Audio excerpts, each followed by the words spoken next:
Меккеге сапар Велик менен 50-күн. Пакистандыктар менен эртеңки тамагымды жеп, консерва балыктарды сууну толтуруп жолго чыктым. Чыккан замат эле артынан полиция кызматкери келип, паспорт, визаларымды текшерип, сүрөткө тартып кетти. Узун сапарымдагы биринчи мындай окуя болду окшойт. Эң кызыгы, ушул эле кызматкер кайра 1 сааттан кийин паспорттарымды кайра сурап, кайра сүрөткө тартып кетти.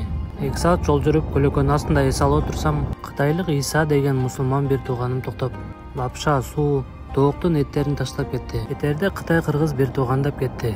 Көлөкөнүн астында бир аз чалкалап отуруп, кайра жолумду уладым. Абарай кечегидей эле өзгөрүүсүз. Бирок жолдордун сапаты терс жакка өзгөрдү. Жолдун астынан Жуна киносундагы сөөл жылан жүргөндөй эле жол бузулуп кетиптир. Карат шаарына жетип, кичине айлана чөйрө жашыл болуп калды. Жолдун боюнда кафе, отелдердин баары бар экен. Шаардын кичине өткөндөгү АЗСке барып, кафесинен ысык суу сурап, Иса берген лапшаны даярдадым. Чындыгында мактаганга арзыган лапша экен. Дүкөнгө кирсем, авокадодан жасалган сокту сунуштады. Ал да жакты. Кафеде зарядтардын баарын толтуруп 1 сааттай отуруп турмун. Кызыгы, шаардан чыгып баратканда дагы полиция токтотту. Паспортумду текшерип, визамдын сүрөтүн көрсөттү. Эртең менен текшерген коллегасы жөнөткөн окшойт. Жогу сүрөткө түшүп кое беришти. Ушул полициянын алдында 2 жол жолуктурдум. Көзөмөлгө алып койгондой сезилди. Картадан карап, фуралардын кемпингине барайын деп чечтим. Караңгы болуп калып, жолдон палатка тикчүү жакшы жер көрүп калып, калууну туура көрдүм. Көргөндөр үчүн чоң рахмат.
Меккеге сапар Велик менен 51-күн.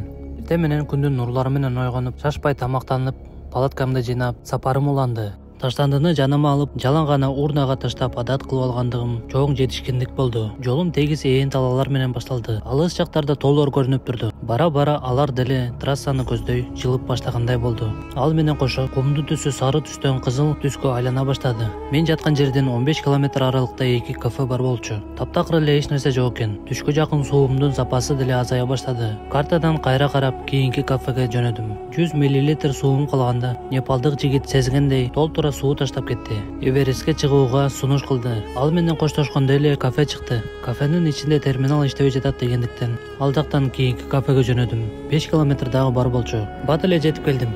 Душ барбы деп сурасам, баары эле мечит жакты көрсөттү. Дааратканасына кирсем, бекер душ бар экен. Өнүгүүнүн башка деңгээли экен. Намазды окуп, курсагымды тойгузуп, 1 сааттай эс алганча Powerbank телефондорумдун зарядын толтуруп алдым. Андан ары дагы узун жол күтүп турду. Калконуштар кездешпесе да, жалаң гана чоң-чоң завод, фабрикалар көрүнүп турду. Кире бериштерин айлана чөйрөсүн жап-жашыл кылып бак дарактарды отургузуп коюшат экен. Бул чоң трасса Эль-Хорш деген шаарды айланып өтөт экен. Карта андан деле кыска жолду көрсөттү. Ал жолдо машиналар аз экен, бирок иттердин саны көп экен. 15 ит чогулуп алыптыр. Интроверт иттер экен. Жолдун боюнда жалаң гана эгин талаалар, складтар экен. Бул складдын бирине палатка тигип калдым. Меккеге сапар Велик менен 52-күн.